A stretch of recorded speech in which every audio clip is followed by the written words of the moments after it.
Okay, imagine this. You stroll into an Apple store in September, ready to upgrade your iPhone, and the options become strangely easy. There is no conventional iPhone staring back at you. There is no safe alternative or medium ground, only three phones: the Pro, the Pro Max, and something radically new, the Ultra. And yes, this isn't just another iPhone. This is Apple's attempt at something bold. Now, I know that every year we hear tales about it being delayed, not ready, or overly complicated. However, based on recent developments, this thing appears to be rather secure. Like Apple isn't messing around this time. So let's speak about the crease, which is something everyone is obsessed with when it comes to foldables. Because very foldable implies an almost undetectable wrinkle, but when you see it in person, it's like, well, no.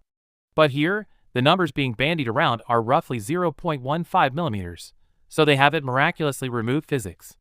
But that's really skinny. Not invisible, but the closest we've seen to the glass simply folding like a paper illusion. A lot of it boils down to the hinge. Apple appears to be going all in on the liquid metal hinge concept.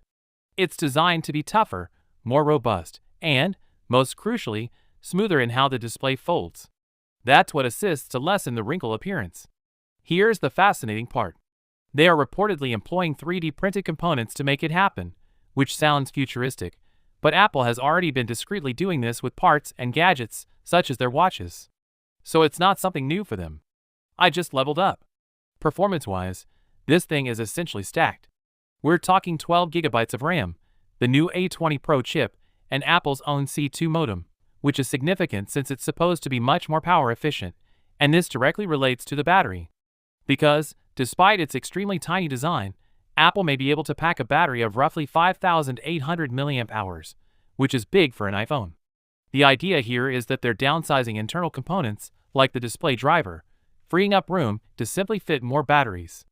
It's essentially like taking two iPhones, splitting them down, and combining them into one. Now for the cameras.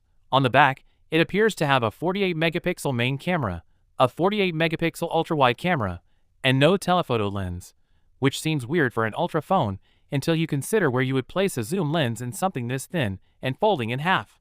When the phone is closed, the front camera remains on the exterior, allowing it to function normally.